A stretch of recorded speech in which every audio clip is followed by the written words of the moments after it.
PM Shri പദ്ധതിയിൽ സംസ്ഥാന തലത്തിൽ ചർച്ച നടത്തി പരിഹാരം കാണുമെന്ന MA ബേബിയുടെ പ്രതികരണത്തിൽ CPI കടുത്ത അതൃപ്തിയിൽ. MA ബേബിയുടേത് നിസ്സഹായ അവസ്ഥയെന്ന് ദേശീയ സെക്രട്ടേറിയറ്റ് അംഗം പ്രകാശ് ബാബു പറഞ്ഞു. CPM ദേശീയ നേതൃത്വം കൈയൊഴിഞ്ഞു. ഇത് സമ്പദ് വ്യവസ്ഥയുടെ ഒന്നും കാര്യമല്ലെന്നും പ്രകാശ് ബാബുവിന്റെ വിമർശനം. ബേബി ഒരു നിസ്സഹായത പ്രകടിപ്പിച്ചതായിട്ടാണ് എനിക്കതിൽ നിന്ന് തോന്നുന്നത്. ഇല്ലെങ്കിൽ അങ്ങനൊരു നിസ്സഹായ അവസ്ഥ അല്ല സൗദി രാജ ആ വിഷയത്തിൻ്റെ ഗൗരവം പറഞ്ഞപ്പം പ്രകടിപ്പിക്കേണ്ടുന്നത്. ഗൗരവമായിട്ട് അതിനകത്ത് ഇടപെടണം. കാരണം CPIMൻ്റെ ദേശീയ നയത്തിൽ നിന്ന് വ്യത്യസ്തമായ ഒരു സമീപനം എടുക്കുമ്പോൾ അതിൽ ആ നിലയിലായിരുന്നു ഒരു ഇടപെടൽ വേണ്ടുന്നത്.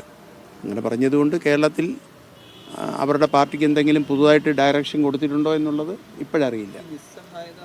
എന്തായാലും ഒരു സംസ്ഥാനത്തെ ദേശീയ നേതൃത്വത്തിൻ്റെ ദേശീയ നയത്തിൽ നിന്ന് വ്യത്യസ്തമായി സംസ്ഥാനത്തെ ഒരു മന്ത്രി നീങ്ങിയപ്പോൾ അതിൽ ഇടപെടാൻ കഴിയാതിരിക്കുന്ന ഒരവസ്ഥയാണ് ഞങ്ങൾക്ക് ഫീൽ ചെയ്തത്.